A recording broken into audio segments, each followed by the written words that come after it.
vamos passar diretamente para a mesa redonda, onde vai estar, vai continuar em mesa, juntamente com o professor Rui Proença Garcia. Convido o professor Antonino Pereira e o professor Rodrigo Gonçalves Dias a se juntarem também à mesa redonda. São, respectivamente, o professor Antonino Pereira, docente no Instituto Politécnico de Viseu, na Escola Superior de Educação em Portugal, e o professor Rodrigo Dias, professor titular da Universidade Federal de Maranhão, no Brasil.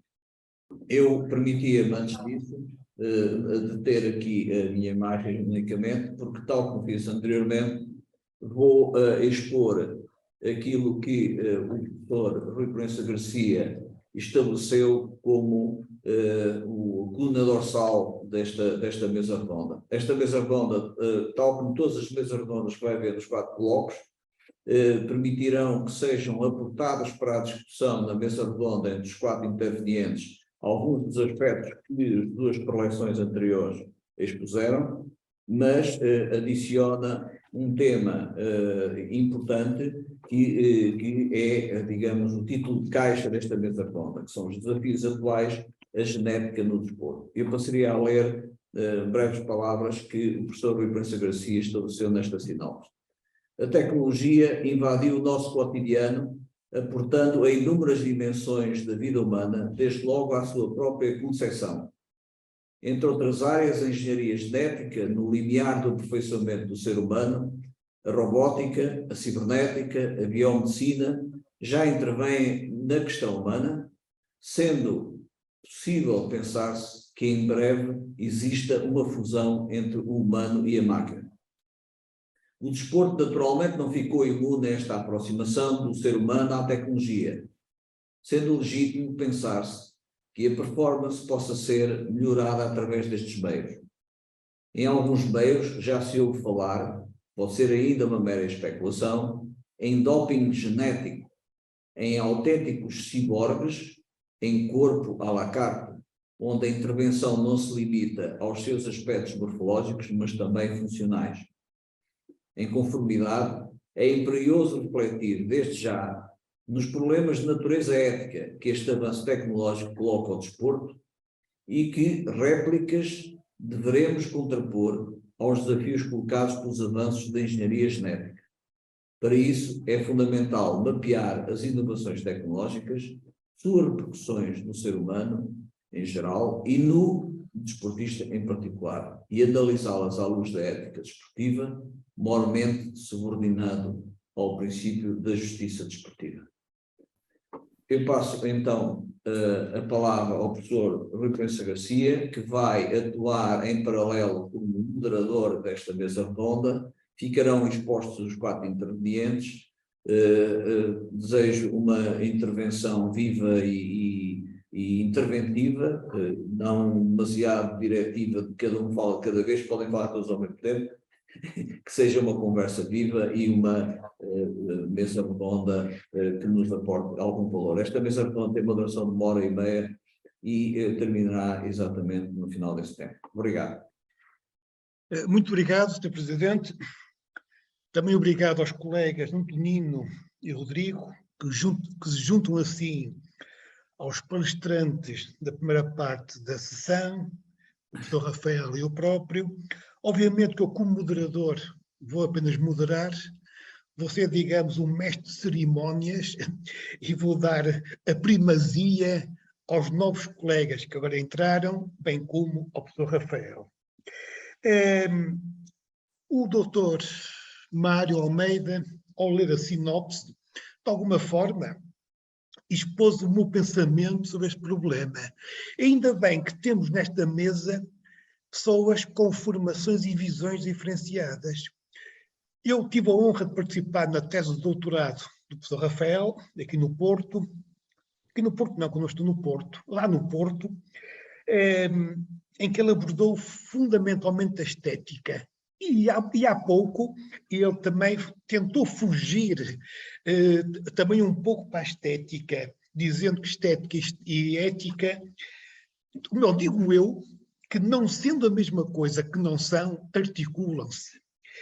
E a genética, por vezes, está ligada também à questão estética.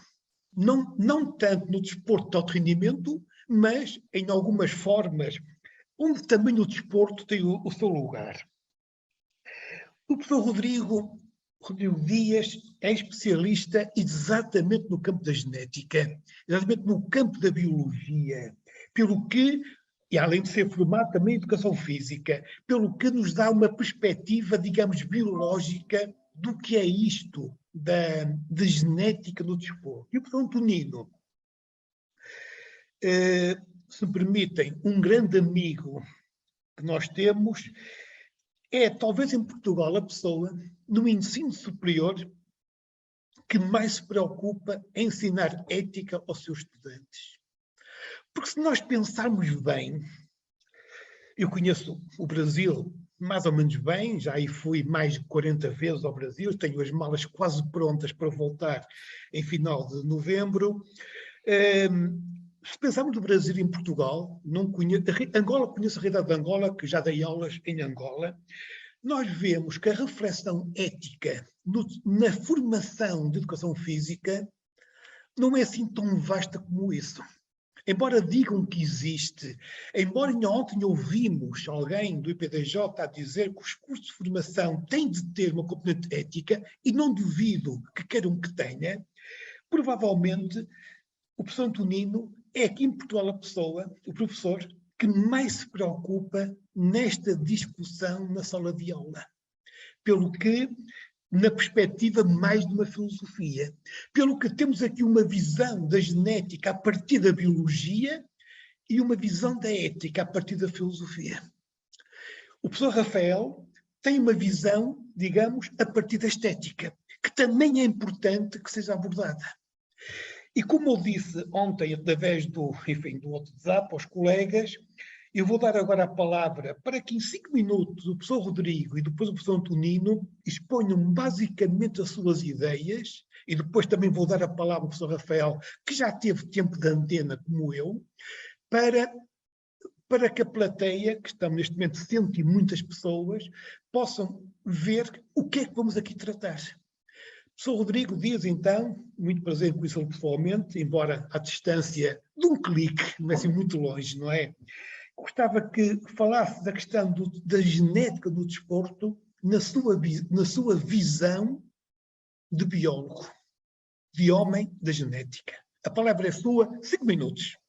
Muito bem, muito obrigado. Eu sou do atletismo, logo o cronómetro para mim é um instrumento que está sempre comigo, não é? Sempre. 5 minutos são 5 minutos. Muito obrigado. Muito bem, muito obrigado. Agradeço ao convite para entrar aí e participar desse evento virtual. Professor, primeiramente cumprimentar o Antonino, cumprimentar o Rafael, ao senhor também, seu Rui Garcia, a todos que se dedicaram ao desenvolvimento aí deste encontro, né? Hoje eu não sou mais, depois a gente pode entrar um pouquinho nesse contexto aí da discussão. Eu fui um pesquisador, um cientista da área da genética, cardiologia e medicina do esporte.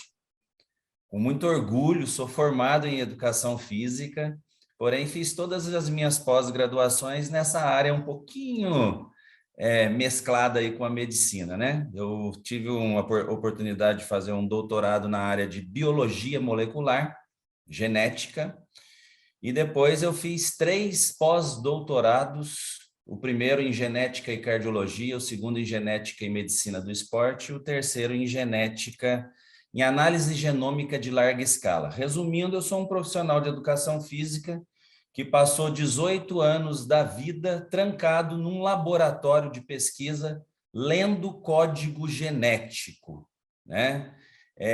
O que é conhecido no contexto nosso do esporte como uma linha de investigação chamada atleticogenômica, né? Como existe na nutrição a nutrigenética e a nutrigenômica, no esporte se chama atleticogenômica.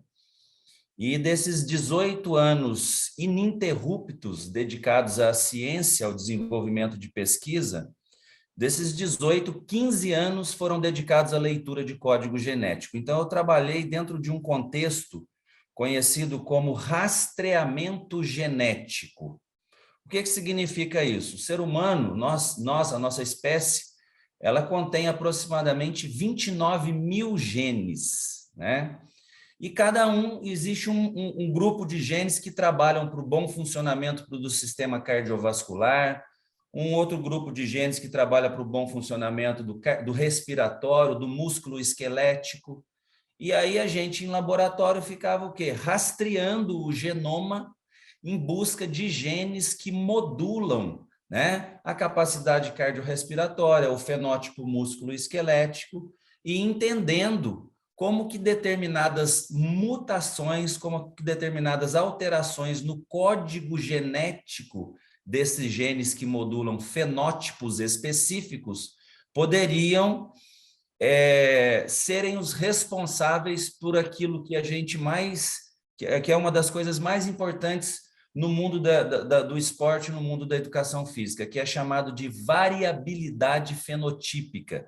Quando você abre um livro de biologia para ler e entender a fisiologia humana, ali se fala muito da individualidade biológica, né? Por que você pega 10 crianças, já que o senhor é do atletismo, eu sou um fã do atletismo, porque o atletismo é uma modalidade cíclica e é a melhor modalidade esportiva para você estudar a relação entre genética e performance física humana. Como que a performance física humana pode ser modulada pela genética, né? O senhor vai me dando aí a questão do tempo, que eu não marquei aqui o meu início, tá? Tem mais dois minutos. Pode me cortar a hora que o senhor quiser. Não corta. Então,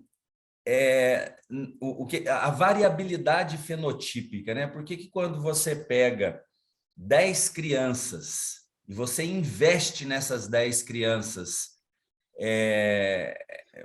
para quem sabe elas chegarem ao esporte de alto rendimento, né? Por que algumas, um deles, olha lá, ainda desses 10, consegue se destacar, né? Consegue atingir marcas que podem levá-lo ao esporte de alto rendimento, ser um atleta, ser considerado um atleta de elite, né? E as outras 9 crianças ficam tudo ali inferiores, né? Em termos da performance física. Então, o que explica essa responsividade ao exercício, ao treinamento físico, essa variação, essa variabilidade na responsividade ao exercício, ao treinamento, né?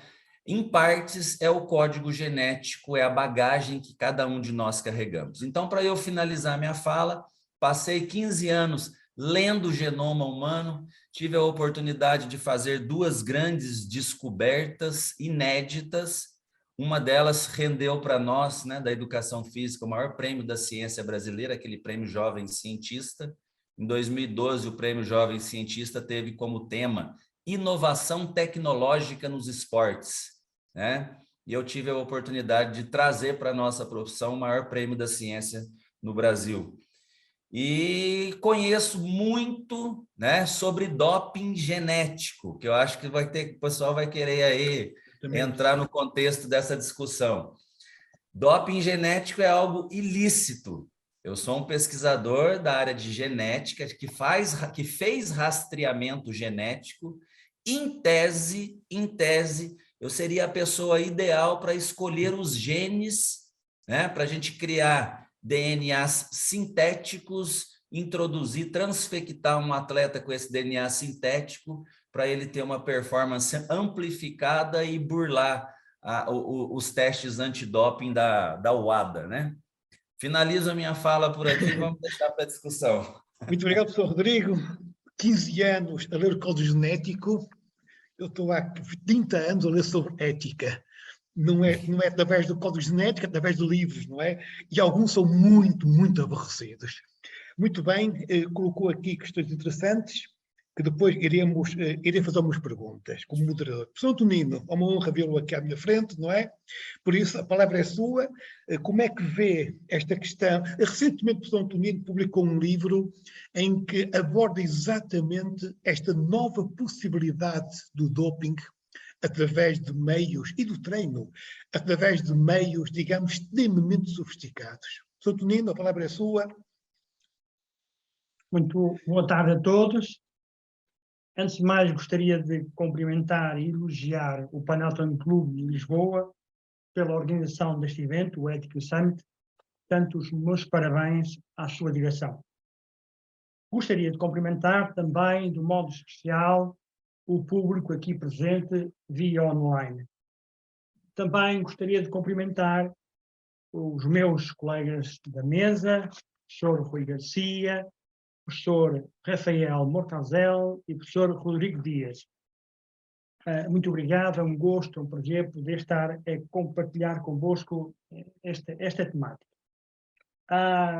Agradeço o elogio que o professor Rui Garcia me fez, mas eu sou somente um professor que alguém que está inquieto sobre algumas questões relacionadas com a temática da área da ética no desporto. Eu gostaria por dizer que a engenharia genética vai trazer muitas inovações. E o desporto não vai passar ao lado dessas inovações. O desejo de melhorar as capacidades físico-mentais terá como consequência a incorporação de novos avanços científicos e técnicos.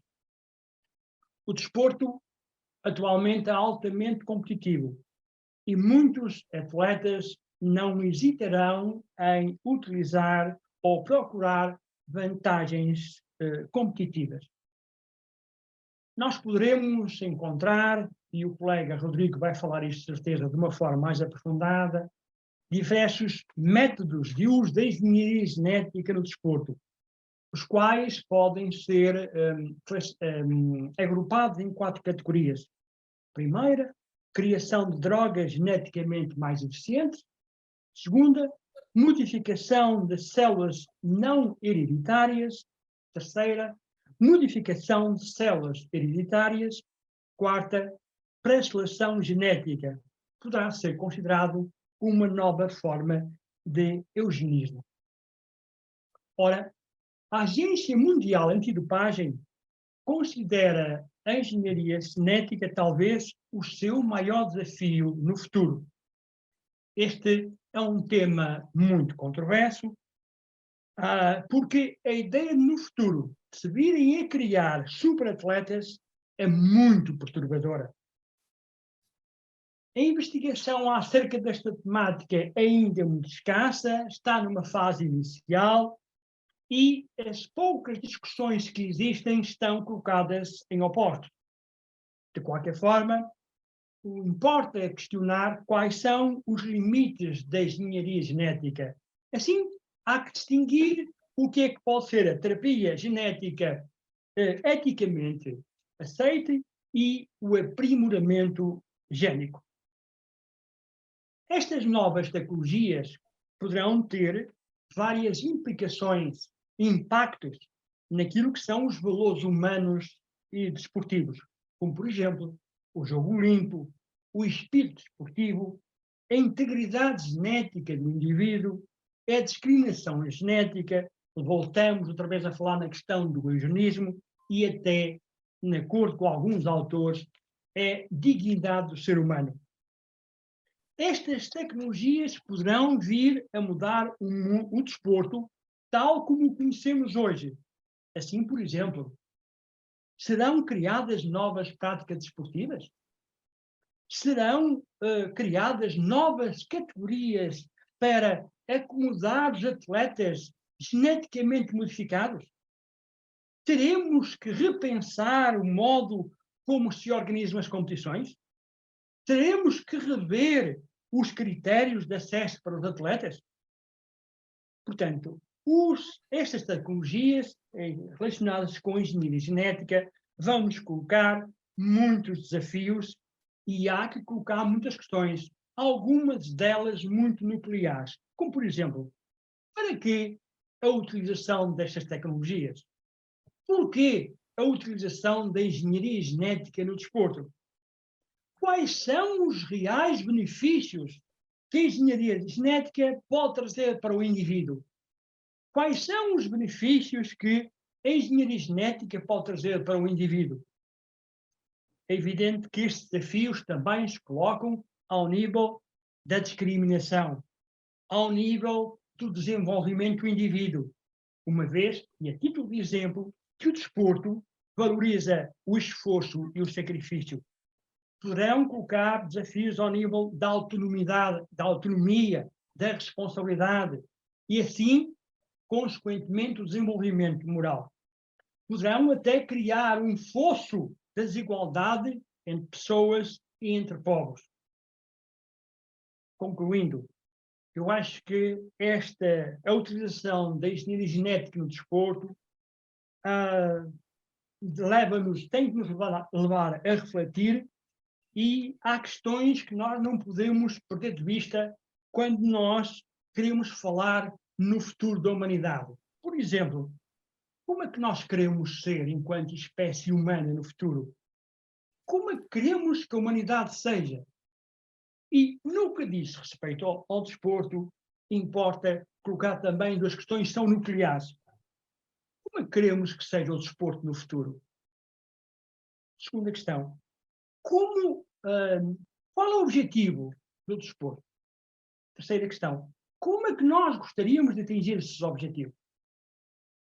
Portanto, são, na minha opinião, muitas interrogações acerca da utilização da engenharia genética no desporto, o que nos leva à necessidade de desenvolvermos muita investigação e reflexão acerca desta temática. Muito obrigado, para já dada por encerrada esta minha intervenção inicial. Obrigado. João Pessoa Antonino, da sua, se me permite, brilhante, tal como a anterior intervenção, e como o professor Rafael já teve tempo de antena, vamos já passar para as perguntas e respostas. E a primeira pergunta é para o professor Rafael, como é evidente. Genética, ética, estética, até rimam. Sim. Será um poema ou será um manifesto do impossível? Resumindo, o professor Rafael estuda muito a questão da estética, até mesmo nas artes marciais. Embora nas artes marciais, se eu fosse praticante de arte marcial, iria usar muito a minha qualidade de atleta para fugir. Estando o mundo da academia voltado para a questão estética, e nós não podemos esquecer que, embora se diga que muita gente vai para a academia por razões de saúde, que é razão expressa, mas nem sempre é latente, que se procura, e desculpe na brincadeira, é caber no biquíni, para o verão seguinte, logo orientado para a estética, como é que percebe a relação entre genética e estética, neste caso, no mundo do desporto? Por favor, intervenha como entender. Sim, senhor, mestre, muito obrigado. Eu acho que há uma palavra que destoa e que ela é muito significante, novamente, tomando emprestado o pensamento do professor Noel Patrício, né, saudoso, que nos deixou recentemente. No livro dele, Axiologia Educacional, ele fala assim, a educação repousa em valores, e há valores mais valorosos que outros. Todo valor tem valor. O professor Antonino disse uma coisa que, na minha opinião, é algo que tem que ficar no nosso radar constantemente, ali com luz vermelha, chamando a atenção, que é a questão da eugenia, né? Isso, para mim, eu acho que é uma coisa que destoa, né? É uma coisa altamente preocupante, que já foi discutida na história mundial, né? Inclusive questões da nossa Segunda Guerra, né? Já aconteceu situações como essa, e lamentavelmente isso ainda é presente em algumas vou chamar sociologicamente de tribos, ok? Os pensamentos, lamentavelmente, ainda são vivos, né? Dentro de alguns microgrupos, né? Que, querendo ou não, ainda fazem barulho, né? E defendem esse tipo de coisa. E aí o professor levanta a questão de que tipo de esporte queremos ter, e aí, novamente, ele engata num questionamento que, na minha opinião, é perfeito e indissociável. Antes de que desporto queremos ter, que sociedade humana queremos ter? Porque não podemos esquecer que, na verdade, o desporto, em sua maneira mais abstrata, é um micro-universo da sociedade humana, que é o macro. O desporto e a sociedade humana, um reflete o outro momentaneamente, ora mais, ora menos, mas de uma maneira ou de outra, né? Há aí um reflexo dessa imagem. E também uma influência frequente. Não é regra, não é uma regra de pedra, inflexível, mas volta e meia acontece do desporto influenciar a sociedade humana e a sociedade humana, com as suas transformações, influenciar o desporto, não é? Imagine nós que, de acordo com o pensamento humano mudando, com a evolução genética, tenhamos aí, de uma maneira progressiva, uma porta aberta para a eugenia. É tudo que a humanidade não precisa. É tudo que a humanidade não precisa. Bom, há uns anos, já não consigo localizar no tempo quando é que foi isto, sei que foi no Maranhão, em São Luís, numa intervenção que eu lá fiz, a propósito de uma expressão muito usada por nós, crise da educação física, eu perguntei se era crise da educação física ou crise da educação. Se era crise da educação ou crise da sociedade. Se era crise da sociedade ou crise do ser humano. Depois o professor Rafael tocou exatamente neste ponto. Nós, como dinâmica, enquanto não vêm as perguntas, só tinha aqui uma pergunta ainda que veio do nosso presidente, o Dr. Mário Almeida, podemos todos intervir, até uns sobre os outros, não é? Sem qualquer problema.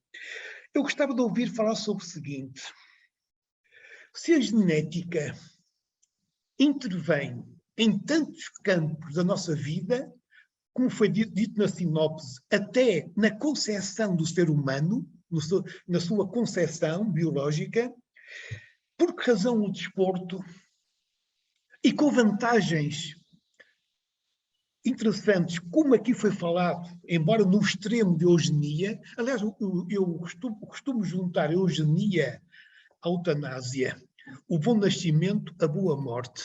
E nós cada vez mais estamos orientados para uma sociedade voltada para a eugenia. Reparem que, historicamente, começa-se a destruir os menos aptos. Ou seja, na antiga Grécia, as crianças que nasciam com problemas, que em algumas sociedades também gregas eram vistas como semideuses, quase como deuses. Depois, por exemplo, os nazis começaram a eutanásia, o programa de eutanásia começou a ser apenas para pessoas com grandes deficiências mentais. Depois passou a qualquer tipo de deficiência. Depois passou para os idosos e acabou num povo, como sabe, no povo judeu. E nós estamos agora a caminhar também para uma eugenia, que é o bom nascimento. Eu gostava que falassem sobre isto, exatamente sobre se a genética adentrou tanto nas nossas vidas, porque é que o desporto também não pode ser um beneficiário dessa evolução da genética? Isso sim, com que limite? O Sr. Rodrigo foi o que está há mais tempo calado, não é? Que diz sobre isto? Professor Rui, eu gostaria que o senhor me permitisse fazer uma introdução Livremente. sobre as reais condições da genética hoje no mundo, né? Não estou nem dizendo só no mundo do esporte, no mundo da educação física, não. O senhor me permite fazer uma introdução para ficar mais claro à vontade. para as pessoas? Posso? Pode. Muito bem. O genoma humano, ele foi mapeado e sequenciado. O projeto Genoma Humano, ele começou em 1990 e terminou em 2003. Foram 13 anos e 6 bilhões de dólares gastos para se fazer da espécie humana um livro de páginas abertas, tá? Quando o genoma humano terminou de ser mapeado e sequenciado, antes um pouquinho, 2003, lá por volta do ano de 2000, 2001, já começaram a surgir na literatura científica trabalhos, né, mostrando uma relação entre pequenas mutações genéticas no código genético com essa variabilidade na performance física humana, né? Isso foram chamados de estudos de associação em genética. Ah, olha aquele grupinho de pessoas ali, eles têm uma mutação no gene tal. Quando nós colocamos todo mundo para fazer um teste cardiopulmonar, para medir consumo de oxigênio, aqueles que tinham a mutação genética tinham uma média de consumo maior no pico do esforço. Ah, então essa mutação aqui ela tem uma relação com a performance física. Bom, resumindo, lá por volta do ano de 2000, os cientistas eles começaram a ir para a mídia dizendo assim, ó, daqui 20 anos a medicina vai estar revolucionada, né? Nós não precisaremos mais fazer exame de sangue, diagnóstico por imagem, nós vamos ler o código genético das pessoas e emitir um parecer da vida dela, o que que ela foi no passado, o que que ela é hoje, o que que ela vai ser no futuro, né? E aí criou-se uma nuvem negra em cima desse contexto, acreditando que a genética ia passar e ia arrebentar com tudo, ia solucionar todos os problemas de todo mundo, ia dar um diagnóstico e um prognóstico para todo mundo ia descansar em paz, ou então ficar descabelado, porque ia saber que daqui a pouco ia ser hipertenso, ia ser isso, ia ser aquilo. A medicina, olha que coisa louca, a medicina deixou de ser chamada de medicina de uma época da medicina moderna, e quando a genética entrou em cena, passou-se a se chamar medicina ultramoderna. No mundo da educação física, no mundo do esporte, o que foi a nuvem negra, né? Daqui 20 anos, nós vamos selecionar talentos esportivos com base em análise genética.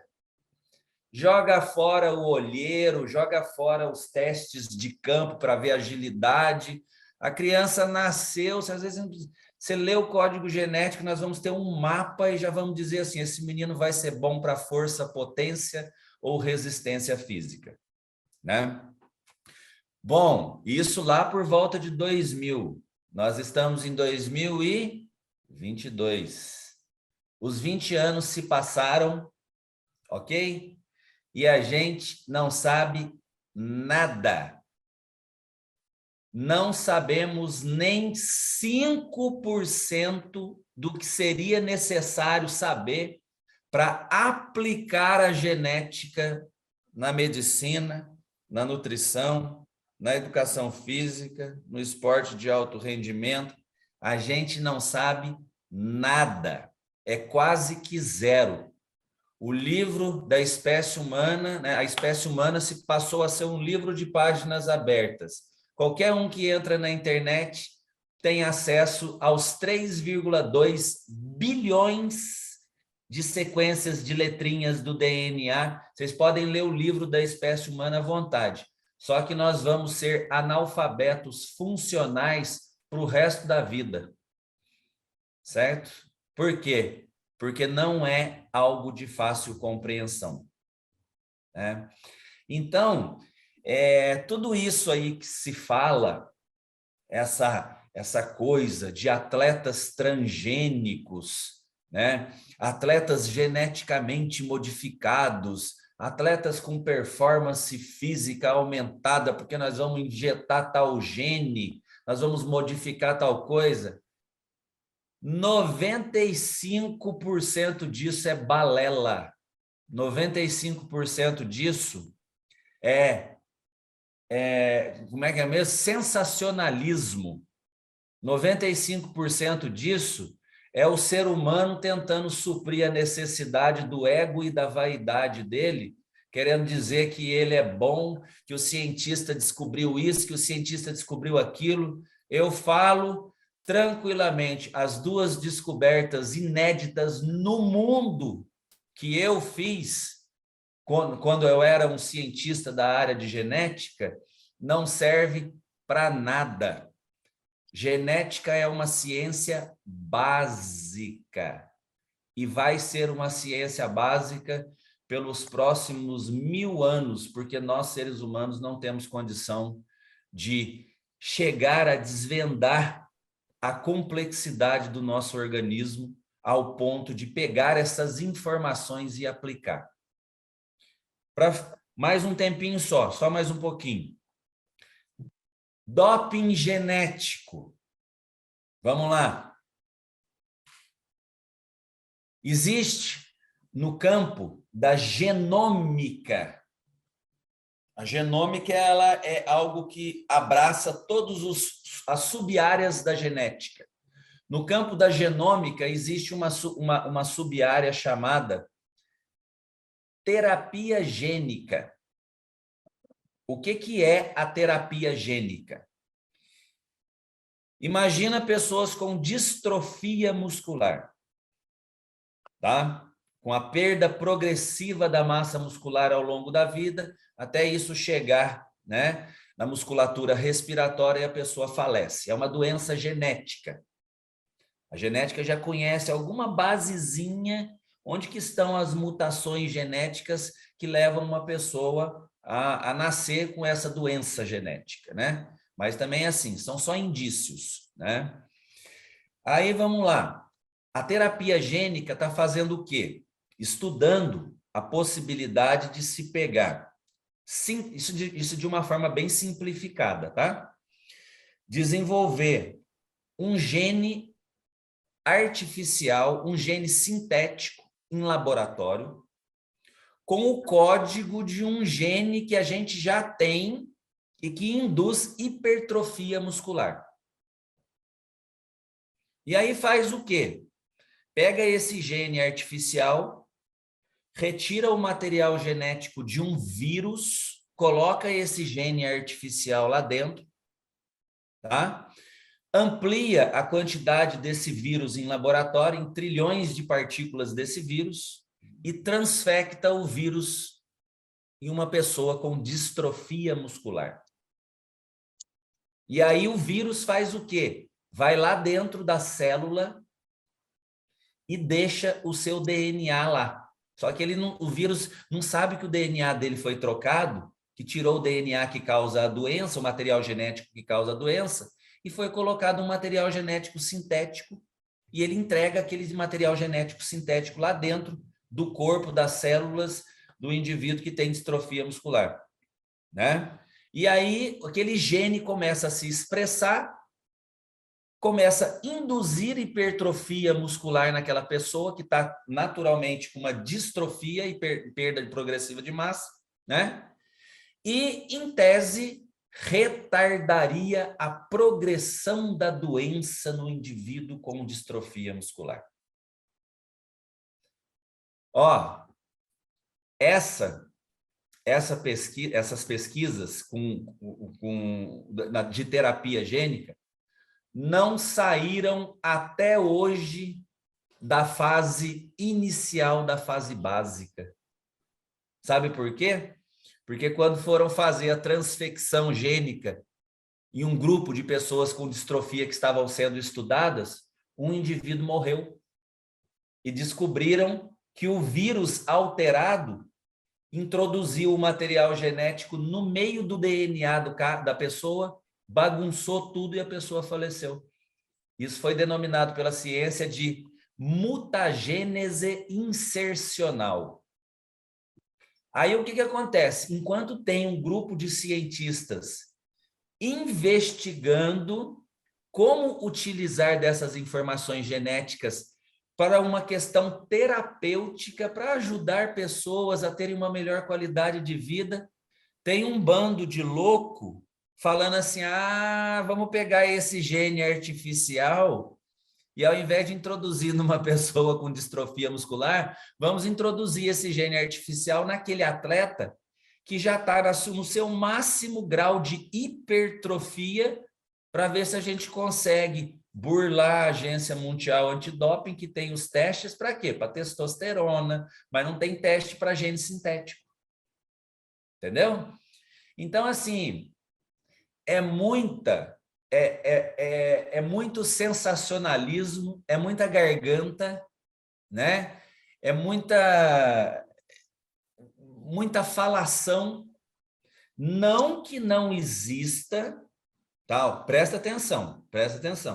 Não que não exista algum laboratório clandestino de uns bando de cientista doido da cabeça, em que nem foi comprovada a eficiência e a segurança da terapia gênica em pessoas com doenças, e os caras já estão testando isso em pessoas saudáveis e com a performance física na máxima potência que existe. Por quê? Porque um atleta já chegou, ele treina tanto, né? Ele está tão bem preparado em termos de nutrição, em termos de treinamento físico, que ele já chegou à sua performance máxima.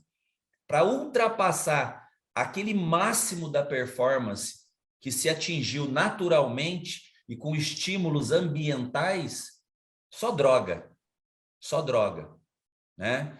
Então, assim, eu queria fazer essa introdução antes para a gente acalmar um pouco os ânimos, né, nas nossas discussões, porque, tudo bem, existe a possibilidade de termos atletas transgênicos nas próximas Olimpíadas? Existe. A Agência Mundial já implementou os testes antidoping genético para se detectar? Não implementou. Já existem estudos mostrando que que o doping genético é eficiente e vai realmente causar uma amplificação de performance no organismo do atleta?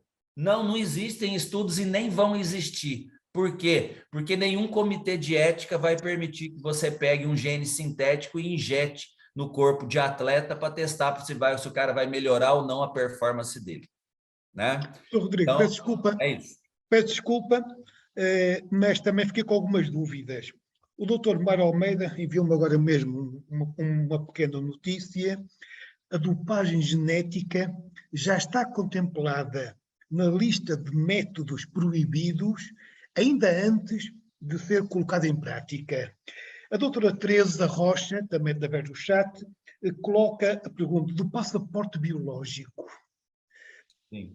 Muito sucintamente, esta ideia do doping genético é apenas uma falação, e estou a usar a palavra que usou, ou é mais do que isso?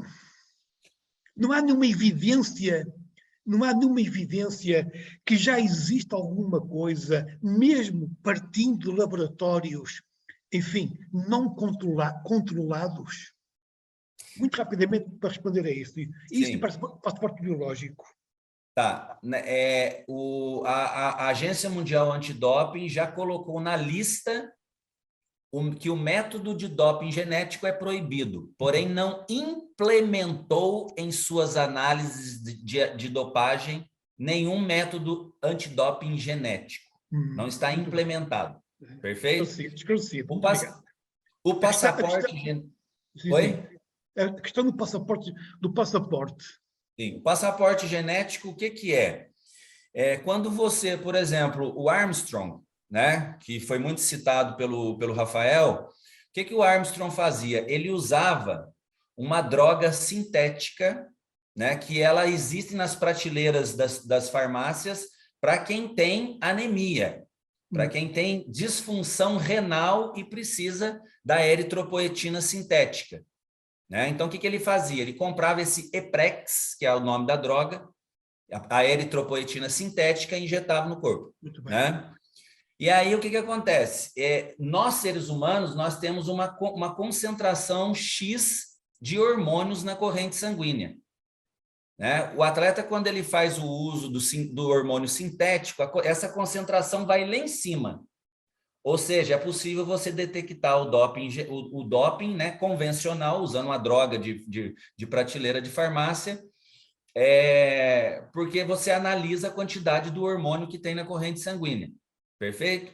Muito bem. Se você faz um passaporte biológico de uma criança, olha, desde pequenininho, olha, ele é atleta desde os 10 anos de idade. Então, faz lá uma dosagem do hormônio na corrente sanguínea dele, tá? Quando ele tem 10 anos. E aí você sabe qual que é a média da quantidade de hormônio que aquele atleta tem na corrente sanguínea. Se você detecta, de repente, uma quantidade muito alta numa competição, que ele foi, né, ele passou pelo teste de dopagem, isso daqui não é normal, né? Então, com um exame muito simples de laboratório, dosando um hormônio, você consegue saber se o indivíduo fez uso ou não. Por quê? Porque tem um passaporte biológico dele. A gente sabe, com 10 anos, 12, 14, 15, foi dosado o hormônio, a gente sabe que é esse valor aqui. Apresentou um valor muito superior. Penso que já esclareceu bem a pergunta feita pela doutora Cedessa Rocha. Temos aqui um curto depoimento do doutor Luís Horta, especialista em Portugal nesta questão, a dizer que não há evidências que já tenha sido utilizado o doping genético. Mas, retirando a palavra genético e colocando a palavra ou as palavras doping sofisticado, por vistos, o doping genético, como já escrevi há alguns anos, eu escrevia doping genético com muitas interrogações. Eu dizia, dizem que há, mas eu nunca vi nada concreto que houvesse. Queria fazer uma pergunta ao doutor Antonino e ao professor Rafael, que é o seguinte. E baseado numa questão colocada pelo doutor Mário Almeida através do chat. Houve um país que até está banido do mundo desportivo, e não é por causa de uma guerra, já o foi banido antes, não é? Porque, ao que parece, havia uma estratégia nacional de dopagem. Eu não sei se havia, se não, mas entenderam que sim, e vários comitês, de alguma forma, relegaram esse país para a penumbra do desporto. Até que ponto, professor Antonino e professor Rafael, o doping extremamente sofisticado poderá ser desenvolvido tecnologia por esses países para tomarem de poder o desporto mundial? Não sei se me fiz entender, eu penso que sim, não é? Professor Antonino. Sim, obrigado pela questão. Nós temos de ter a noção que a utilização de um doping sofisticado, vamos chamar, ou do doping genético sofisticado, é apoiada por alguns investigadores. Há pensadores, há investigadores da comunidade científica que defendem a utilização do doping tradicional e o doping sofisticado ou o doping genético.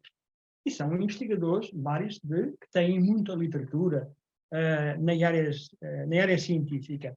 E eles defendem que este tem que ser o caminho. Utilizar o doping tradicional sem qualquer limites e utilizar também o doping genético sem qualquer tipo de limite. Portanto, temos que ter a noção que existe esta corrente de pensamento. Bem?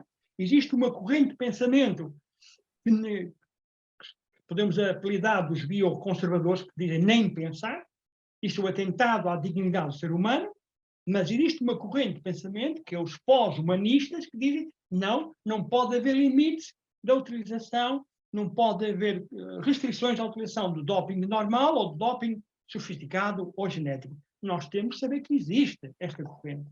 Há pensadores, há cientistas a defender esta corrente. E acredito que esta corrente poderá vir a ganhar cada vez mais adeptos. Ora bem, mas neste aspecto há que ter atenção, porque nós não podemos estar contra aquilo que são as inovações tecnológicas científicas. As inovações tecnológicas científicas estão em qualquer parte da sociedade e também vão entrar no desporto. Não é? Aquilo que nós temos de ter em atenção é, vamos tentar incorporar as inovações científicas e tecnológicas no desporto, mas vamos investigar, vamos refletir no sentido de sabermos quais são os limites éticos que nós podemos utilizar para essas vantagens científicas. Há benefícios, naturalmente que há benefícios em termos médicos, na utilização dessas vantagens genéticas, há muitos benefícios. Agora, a dificuldade é encontrarmos os limites entre aquilo que pode ser eticamente aceitável e aquilo que pode ser eticamente reprovável. E, nesse sentido, falta-nos investigação, falta-nos reflexão e falta tomar posições. É muito importante, porque é possível aceitar essas inovações tecnológicas desde que não se ponha em causa aquilo que são os valores do desporto. A honestidade das competições, a incerteza dos resultados, a valorização das capacidades humanas, a dignidade do ser humano. Se isto for cumprido, muito bem. Agora, não vale tudo. Não pode. Quando falamos na vida do ser humano, quando falamos na dignidade do ser humano, não vale tudo, não pode valer tudo. E, portanto, esta é a minha preocupação, tem que ser a nossa preocupação. Outro aspecto que me parece importante também é o seguinte: é evidente que o colega Rodrigo é um expert e diz-nos que ainda estamos muito longe, ainda é muito cedo, muito bem. Mas, ao mesmo tempo, eu acho que nós, comunidade académica, professores, autoridades, temos de estar preparados e pensarmos muito bem acerca desta questão. Porque senão, repare, se não damos conta, qualquer dia vamos ter aí casos concretos no desporto e depois temos aqui um grande problema para resolver. Se não damos um exemplo concreto. Aqui há uns tempos, estamos a falar na questão dos ciborgues no desporto. Quando o Oscar Pistorius apareceu, criou aqui uma série de problemas às autoridades desportivas. Muitos problemas. Bem? Quando se fala na questão da transexualidade do desporto, é outro problema. Também causa-nos aqui, há aqui muitas dúvidas, muitas interrogações, como é que nós vamos lidar com a transexualidade no desporto. Ou seja, eu acho que todos nós temos de estar preparados, no sentido de estar atentos para atempadamente se desenvolva a investigação científica, a reflexão, para que atempadamente seja possível prevenir estas situações e quando essas inovações aparecerem, elas possam ser aceitas desde que eticamente fundadas. Eticamente fundadas. Porque se não for assim, podemos ter aqui uma situação de pânico moral. E nós devemos evitar isso. Muito obrigado, professor. Bom, estão a chegar muitas perguntas, cada uma mais interessante que a anterior, pelo que retiro a pergunta que tinha feito ao professor Rafael e coloco uma nova. Chegou-me através do Dr. Mário Almeida. Por que não utilizar a genética para alterar o limite de términos da vida performante do atleta? Passar o fim de carreira de um futebolista dos 38, que já é raro, para os 48 anos. Se quiser responder a isto, ou tentar, a partir disto, pensar, agradeço. Por favor. O professor pode repetir o nome de quem enviou, por favor? Foi através do Dr. Mário Almeida. Perfeito. Não sei, penso que não foi ele, a conta não é dele, enviaram-me esta questão. Não há problema, não há problema. Bom, isso, na verdade, é uma conversa de corredor, digamos assim, com uma conversa informal, frequente no âmbito do desporto e também da educação física, né? Essa questão de o quão no desporto competitivo, alto rendimento, né? Devemos colocar a superação realmente acima de tudo. Retomo a questão que expressamos anteriormente sobre valores. Há valores mais valorosos que outros. nenhum valor deve ser superior ao valor da vida e da saúde num sentido mais lato, mais amplo. Ora, também é discutido dentro da educação física sobre a questão que alto rendimento não necessariamente é saúde, mas há tolerâncias, há níveis até onde a gente pode chegar. E dentro dessa perspectiva, há uma questão que há, sim, questões do doping que vão, sim, fazer mal à saúde do indivíduo, do praticante como um todo, e que vai, dessa maneira, destoar a balança dos valores, né? Colocando a vida abaixo, okay? Colocando-a como menor valor. Mas há argumentos que... mas espera aí, professor. Há dopings, digamos assim, de uma maneira mais superficial, não vou adentrar aqui em discussões mais aprofundadas em tipos de doping, por favor, não é a minha área, para isso temos aqui os outros professores. Há dopings que não entram nessa esfera. Pois bem, por isso que a ética, como uma discussão conceitual, ela é necessária ser constante, ela nunca se esgota. E vamos observar que, mesmo dentro do desporto, nós temos discussões diferenciadas para cada núcleo.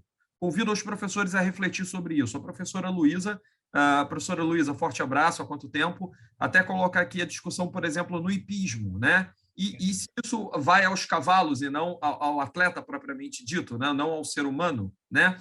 Relembro aqui também, por exemplo, na natação, quando os atletas usavam a roupa de tubarão, quebraram todos os recordes e a própria Federação Internacional retirou a roupa.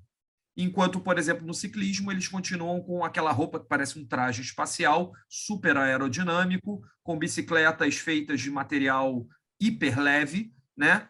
E aí tudo bem, né?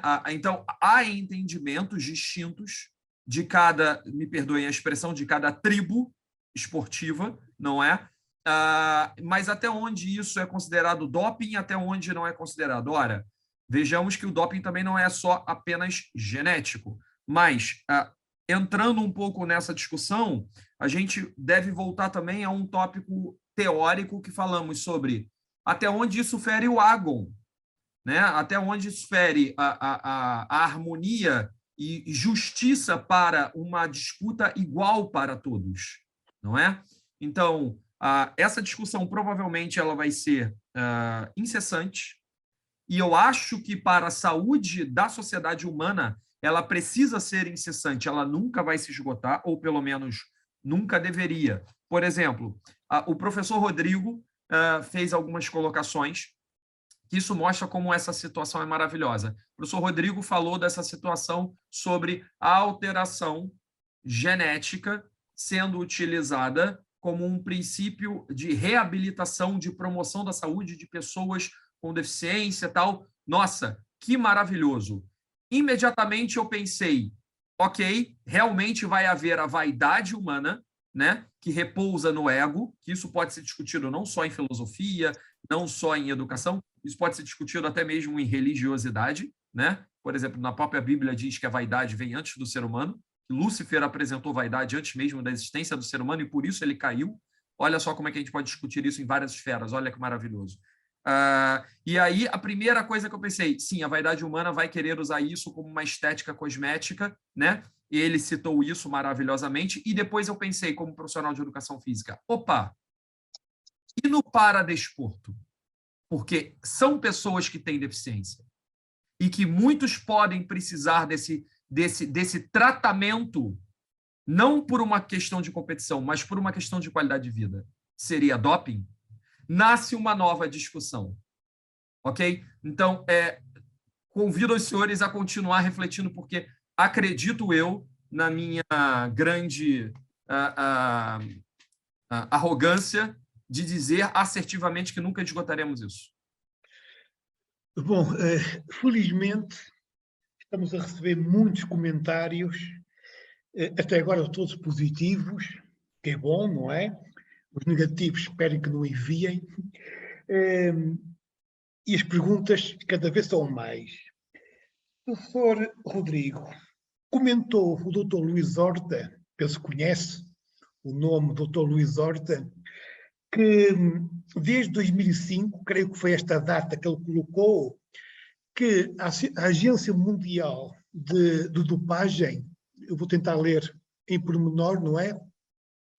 Que desde 2005 a Agência Mundial de Dopagem está muito preocupada com o chamado doping genético e que tem um grupo de trabalho sobre isso, não é? E existem projetos financiados para o estudo dessa temática. Eu creio que se há esta preocupação, é como dizemos em Portugal, onde há fumo, há fogo. Se, na realidade, a Agência Mundial Antidopagem está preocupada com isto, será que não há na retaguarda já algum fogo? Eu digo isto porquê? Muito basicamente, de uma forma, e quem daqui for mais ligado à filosofia, que me desculpe a simplicidade da minha afirmação, ética é colocar limites ao ser humano, à ação humana. Então, se a Agência Mundial já está a pensar nisto, já está a pensar colocar limites, há ou não há algum fogo de onde aparece este fumo? Muito rapidamente, como é óbvio, não é? Ai, meu Deus, vamos lá, né? Em 2005, eu concedi uma entrevista para um canal de televisão no Brasil falando só sobre doping genético. Foi uma matéria fenomenal de 6 minutos. E no dia seguinte, tinha gente ligando para o Instituto do Coração, para o Laboratório de Genética e Cardiologia Molecular, perguntando se no INCOR fazia doping, né, genético, que ele tinha visto um cientista falando na televisão. Desde essa época, eu fui proibido pela direção do hospital em dar entrevistas com a temática doping genético. Depois eu vou passar o link dessa matéria que está no YouTube para vocês, para fazer uma divulgação para as pessoas que estão assistindo, né?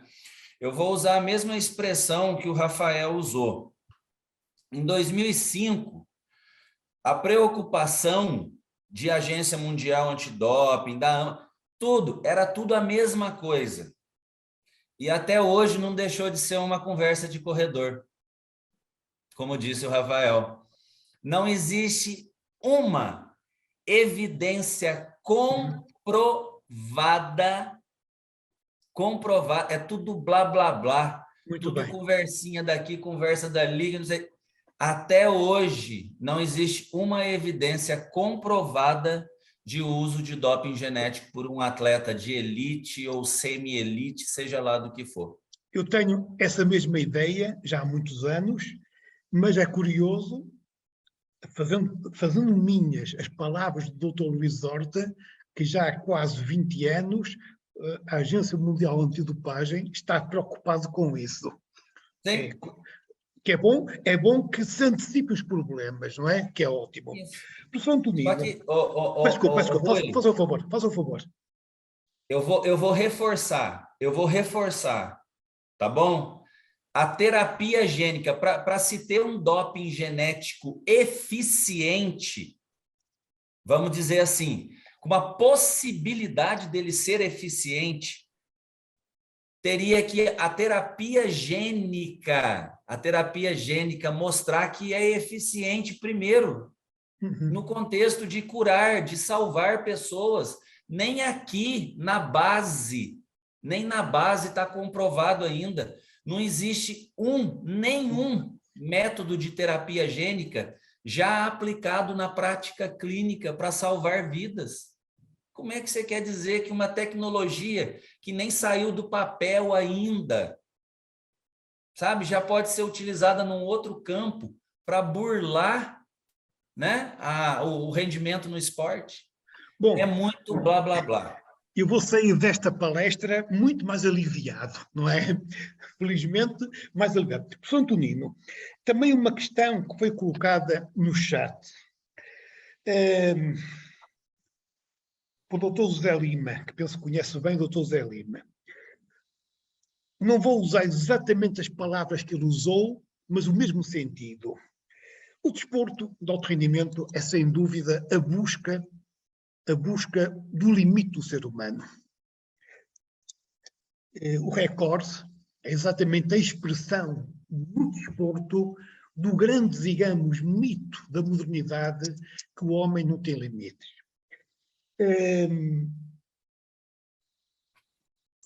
O doping não nos poderia ajudar a alcançar esse limite? Porque, como não vou citar autores, não vale a pena citar autores famosos da antiga Grécia, mas como alguém dizia, Platão, ninguém sabe até onde o ser humano pode chegar. Eu já disse isto há muitos anos, há 2500 anos. O doping não poderia ser uma das formas de coadjuvar o ser humano a conhecer o seu verdadeiro limite. Há bocado eu falei no Lance Armstrong, que foi depois repetido por alguns colegas. Como ele dizia, se eu me dopar com o mesmo doping do ciclista norte-americano, eu não vou conseguir subir as montanhas da França. Pois não há o doping apenas. O doping como um coadjuvante da busca do rendimento. Será que isto eticamente é possível? É uma questão extremamente complexa, muito complexa. Eu acho que aquilo que, quando se falava há bocadinho nas questões do atleta poder, digamos, terminar a sua carreira mais tarde, bem, tudo pode vir a ser possível, não é? Há autores que já dizem que já haverá pessoas que vão nascer e vão ser imortais. Portanto, há pessoas que dizem que já vão viver 150 anos, alguns autores com obra publicada, e outros dizem que, se calhar, já vão. Há crianças que, neste momento, estão a nascer pessoas que vão ser imortais. Portanto, qual é o nosso limite, afinal, não é? Qual é o nosso limite, afinal? A grande questão que se coloca aqui é assim, nós temos de estar sempre atentos àquilo que a ciência nos proporciona, porque a ciência tem aqui um elemento espetacular, que é diz-nos aquilo que pode ser, aquilo que pode acontecer. E é importante que haja uma vigilância ética para nos dizer aquilo que se deve fazer. Porque há muitas possibilidades que a ciência nos traz e nos vai trazer no futuro. Nós sabemos que novidades vão trazer. Agora, o que é importante que haja uma vigilância ética para verificarmos aquilo que realmente eticamente pode acontecer. E, nesse sentido, eu fico muito preocupado. Se nós olharmos para aquilo que é o mundo da ciência do desporto, cada vez mais importante é a presença e a atenção das ciências humanas. O que nós vemos, infelizmente, algumas tendências, não é? Para que as ciências humanas sejam cada vez mais desvalorizadas e, sendo valorizadas, as ciências mais relacionadas com o rendimento. Eu acho que, nesse sentido, não estamos indo no bom caminho.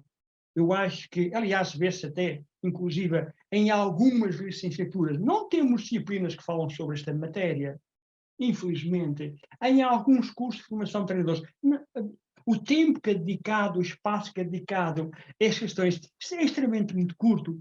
Portanto, num tempo onde se dá cada vez menos importância às questões, às ciências humanas, sociais e humanas, eu acho que faz sentido que cada vez mais estas ciências tenham um papel muito atento, um papel preponderante no âmbito da investigação científica, e estejam preparadas para exercer essa tal vigilância ética que me parece determinante para saber aquilo que pode ser e aquilo que não deve ser.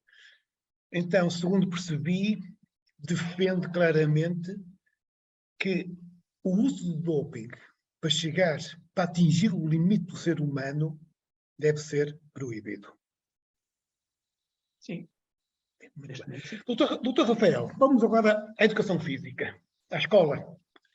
Vocês dizem educação física escolar. Vamos então falar um pouco de escola. Não há muitos anos, isto também é uma pergunta que também faço a partir de comentários feitos no chat e no meu telefone.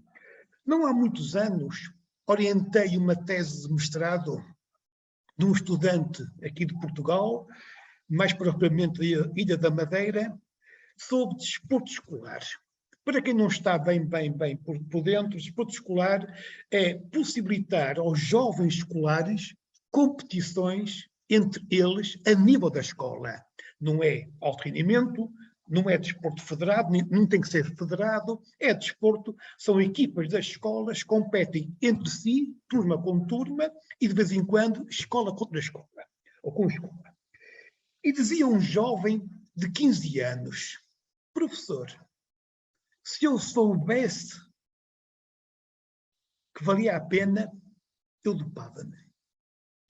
Falamos de crianças, de um quadro competitivo dentro da escola, sem qualquer mediatismo, não há mídia, não há dinheiro, não há títulos, não há nada disso. É competição escolar dentro da própria escola.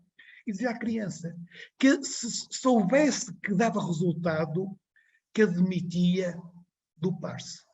Como é que o professor Rafael vê esta afirmação e que medidas pensa que devem ser tomadas para que desde a escola possamos intervir no campo do doping?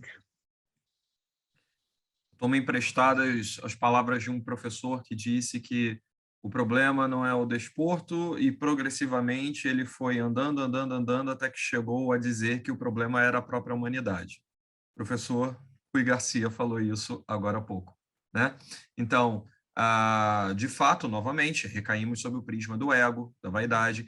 A educação, ela serve exatamente para isso. Maravilhoso seria se toda a educação fosse realmente a mais adequada. Lamentavelmente, já tivemos aí provas que há, sim, a possibilidade de haver educação distorcida dentro de uma sociedade, encaminhando a sua população para um fim torpe, né?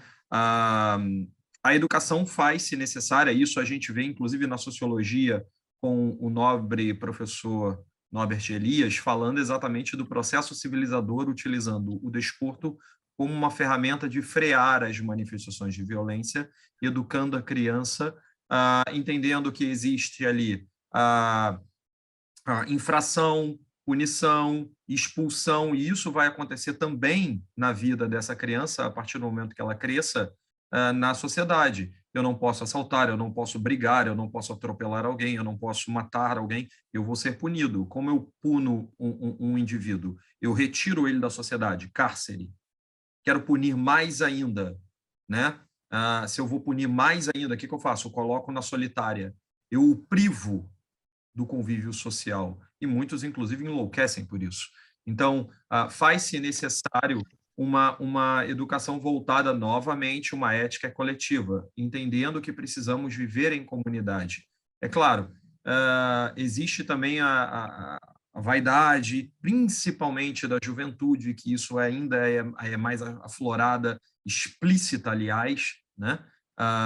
E para isso, os profissionais de educação física, em sua totalidade, precisam estar ali, profissionais, na verdade, como um todo, não só profissionais de educação física, todos os profissionais de educação como um todo devem estar ali constantemente observando. Aliás, professor Bento, né, até chega a dizer em um dos seus diversos escritos, ele diz que todo profissional, toda pessoa que lida com a educação é em si um professor em espírito, né? Eu tenho um exemplo pessoal de casa, né? Minha avó foi minha mestra. Minha avó não tinha ensino superior. Minha avó foi uma mulher, a primeira filha de 14 filhos, nascida em Almeida, e era uma mestra da família. Foi realmente a matriarca, né? E todos os irmãos dela, né, formados em direito, em universidades conhecidas do Brasil,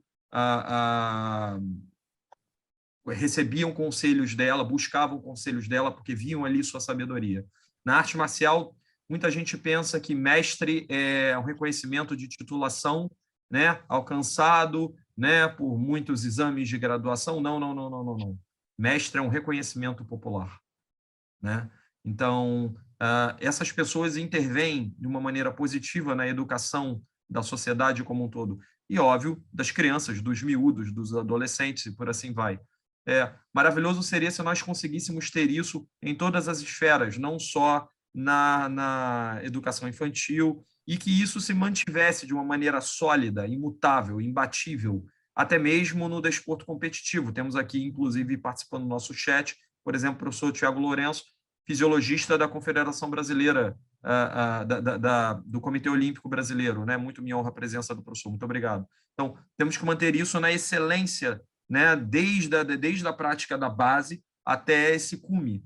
É óbvio que vamos ter aqui alguns desvios de rota, né? E para isso precisamos ter aferições constantes nos processos de exame de doping, né? Avaliações de comitê de ética, e aí eu acho que as palavras do professor Rodrigo, tanto do professor Antonino, se somam, né? E vão ao encontro, né? Um apoiando a outra, cada um em uma esfera, e eu acho que é isso. Não acredito que isso vai ser nada difícil de entender como elas se apoiam. É uma pergunta, o tempo já está alongado. Olha, eu ia para o relógio e fiquei assustado. Estamos a menos de 15 minutos do término desta sessão. É uma pergunta, primeiro pode começar a responder o professor Rodrigo, se entender que deve responder a este tema. Admito que é um tema sensível. E às vezes as respostas que damos afastam-se do politicamente correto. Neste momento, o politicamente correto impõe-se na sociedade, em todo o lado, não é só em Portugal, é em todo o mundo, que tem a ver com o desporto e mudança de sexo. Eu vejo este problema, ou esta questão, ou este tema, como um problema, acima de tudo, ético. Eu gostava que o professor Rodrigo, a partir de uma visão biológica, pudesse falar um pouco sobre a justiça que poderá haver nesta temática da mudança de sexo. Não há muito tempo, a convite do Dr. Mário Almeida, no Panato Clube de Lisboa, organizei um bate-papo, um debate sobre este tema. E perguntei ao Dr. Luís Horta, que nos está a assistir, não vou dizer a resposta que ele deu, se ele quiser dar a resposta que dê, se podia pensar na mudança de sexo como uma forma de um doping encapotado. Professor Rodrigo, se quiser expor-se, exponha-se. Não sei se é casado, se não é casado, mas cuidado com o que vai dizer, não é? Não tenho o som ligado.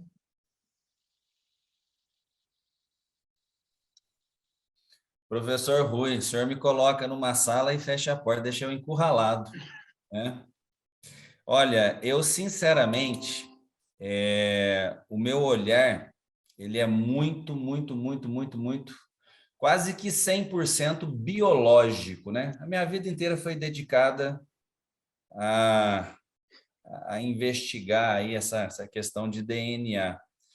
Eu, sinceramente, eu não tenho condição e eu não tenho bagagem para discorrer nessa temática específica que o senhor está me perguntando. Eu acho que é uma questão muito mais filosófica, né? E aí eu vou tentar... Também é biológica. Também é biológica. Né? Então disse, pegando na sua experiência de biólogo, o que é que diz sobre isto? Não, a gente sabe que é possível, né? A mudança é possível de se fazer, né? Agora, a questão do aceitar ou não um atleta com sexo modificado do lado de lá ou vice-versa, aí já é eu já nem tenho condição, né, para discutir algo desse tipo. Não tenho bagagem, não tenho conhecimento científico, teórico, base, uma fundamentação para entrar num nível de discussão desse. O que eu posso dizer em termos biológicos que é possível, né? É possível. Porém, por isso que eu digo, é uma questão muito mais ética do que biológica, né? O biológico eu já digo, é possível ser feito. Agora, o aceitar ou não, o ver isso com um olhar positivo ou negativo, eu passo a bola aí para o professor Antonino, para o Rafael. É muito fácil as pessoas quererem fugir a perguntas, não é?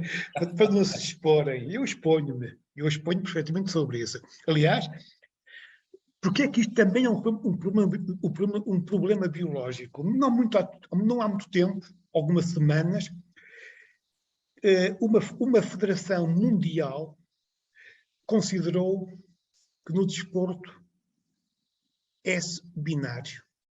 Ou se é homem ou se é mulher. Quem marca isso são os cromossomas. É a estrutura cromossómica que nos diz se somos homens, se somos mulheres. Isto também tem uma perspectiva biológica, não é apenas filosófica. Não quis aprofundar a resposta, mas tudo bem. Professor Tonino, o que é que tem a dizer? Se é que tinha alguma coisa a dizer sobre isto, não é? Não tenho muito mais a acrescentar.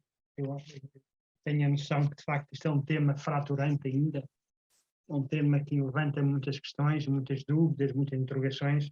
É um tema sensível também, para os quais rapidamente nós temos que encontrar soluções e forma de acomodar no desporto. E o desporto tem que ser inclusivo, temos que encontrar soluções para incluir também essas pessoas que têm este direito, com toda a responsabilidade e com toda a noção de inclusão social, inclusão do desporto. Todos têm direito à inclusão do desporto. Apontou agora a doutora Carla Borrego que os atletas não binários vão ter uma categoria própria de maratona em 2023 em Boston. Sim. Penso que foi a Federação de Natação, penso que foi a natação, neste momento não tenho certeza, que propõe que haja 3 categorias: homens, mulheres, todos. Competições só para homens, só para mulheres, e depois competições em que todos possam entrar. Logo, os não binários. Mas isto é diferente da questão que eu coloquei. É diferente da questão que eu coloquei.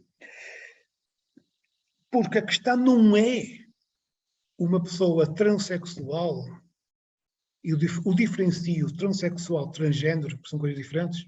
Nós a confundimos sexo com género, não é a mesma coisa. Sexo é biológico, género é um construto sociocultural. O pior, aqui a questão é quando uma pessoa, ao mudar de sexo, vai competir com pessoas do sexo para o qual fez a mudança. É diferente. Eu não estou a pôr em causa o direito de qualquer pessoa, mudando ou não de sexo, possa competir. A mim não tenho nenhum problema em aceitar a terceira categoria, os transexuais, sejam não binários, ou lá como queremos chamar, eu não domino esta terminologia com muito cuidado, não vejo nenhum problema que haja uma competição como natação, homens, mulheres, e uma competição depois para todos, como também não vejo nenhum problema que haja uma categoria de não binários, não vejo nenhum problema. Sim. O problema que nós podemos colocar, que pode ser colocado, não quer dizer que para mim seja um problema, eu não me vou expor, eu já me expus através de um artigo que escrevi sobre isto. O que estou aqui a colocar é se eticamente é justo e vocês no Brasil têm um caso no voleibol muito famoso, se isto é em nome da ética, da justiça desportiva. Não está em causa o praticar desporto. Isso é um não assunto. Vou dar a palavra ao Rafael. Isso é um não assunto. Toda a gente tem direito a fazer desporto. Aliás, isto já vem, não do desporto, da educação, já vem de Coménios, há mais de 300 anos. Perguntava Coménios, quem na educação? Todos. Se é todos, ninguém está excluído, ninguém tem que ser incluído. Todos na educação, todos no desporto. Agora, o que se coloca aqui é do ponto de vista ético. É justo que em algumas modalidades esportivas um ex-homem possa competir com mulheres ou vice-versa noutras modalidades. Não podemos correr o risco de amanhã a equipa de futebol feminino de Portugal ou do Brasil ou do Uganda seja toda formada por ex-homens. Em nome da ética desportiva, esta é que é a questão. Sr. Rafael, por favor. Eu vou tentar me posicionar com muito cuidado, porque, como já foi dito, é um tema sensível, mas é o tema do momento. É interessante, essa discussão é saudável para colaborarmos com a evolução da nossa sociedade, né? Então, atualmente, é um tema muito apimentado, né, digamos assim, né? Então, eu vou tentar ser o mais respeitoso possível. Observem que há vários pensamentos, e não necessariamente esses pensamentos são totalmente conflitantes, mas acho que é importante nós trabalharmos também com alguns conceitos. O professor Rui levantou uma bola muito importante, desculpa a expressão levantou uma bola, que é a questão uma coisa é o sexo, que é uma questão biológica, outra coisa é o gênero, que é uma constituição sociocultural. Pois bem, vamos nos ater a isso inicialmente. Nós temos aqui no Brasil o caso da Tiffany, né? Que era um jogador que virou uma jogadora e que foi autorizada pela Confederação Brasileira. Cá não é Federação Nacional, é uma confederação, é como chamam cá, né? Uma confederação brasileira de vôlei que permitiu que jogasse no campeonato e, óbvio, destoou totalmente a equipe, foi considerada, inclusive, recordista de pontos, enfim, fez a equipe ser lá praticamente soberana.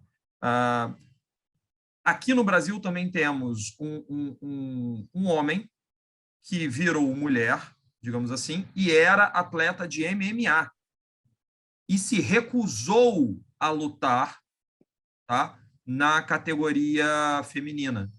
Deixou muito claro, continuarei na categoria masculina porque sou mulher para mim, não necessariamente para a competição. Ok?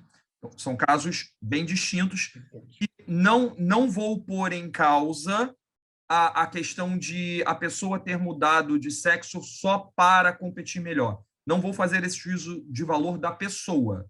Vou discutir que são dois casos distintos e que podem sim ser discutidos de uma maneira saudável. No chat tivemos uma pessoa que até disse algo que eu acho que é importante ser colocado de uma maneira altamente respeitosa, que disse assim: mas o desporto é seletivo, ele não necessariamente é inclusivo. Convido o professor a lembrar que temos conceitos de desporto, conceitos no plural, e que vários autores, Manuel Tubino, todos, vários, vão apresentar exatamente que o desporto é multifacetário e que a inclusão não necessariamente não significa que o esporte não é seletivo. A pessoa pode participar, mas não necessariamente ser vencedor, mas ela pode ter o direito. Direito do esporte é algo que todo mundo tem, ok? É saudável essa discussão. Não necessariamente esgotaremos o assunto aqui, até acho maravilhoso que não se esgote, ok? Agora temos a natação, temos essa categoria não binária. A organização dos esportes se tornaria altamente, bem mais difícil, mais onerosa, mas é possível ser feito. E acho que é justiça isso acontecer. Mas para isso precisa de organização, gestão, discussão, conversa, harmonia social, e isso só se acontece havendo esses atritos para diálogo. Veja, Rafael, vou ter que interromper, estamos em cima da hora, e peço desculpa, e a culpa é minha, porque eu ainda queria dar uma palavra a todos para os estudantes para fazerem o balanço, mas não vamos ter tempo. O doutor Almeida Almeida já me chamou a atenção do tempo, não é? Então, em nome do Panátulo Clube de Lisboa e em meu nome, por aquilo que aprendi convosco, com todos os três, o nosso muito obrigado. Eu acho que o melhor elogio que pode ser feito a este painel são os comentários que recebemos ao longo desta hora e meia. Comentários muito, muito, muito elogiosos de todos vós. Eu fui só o moderador, não é?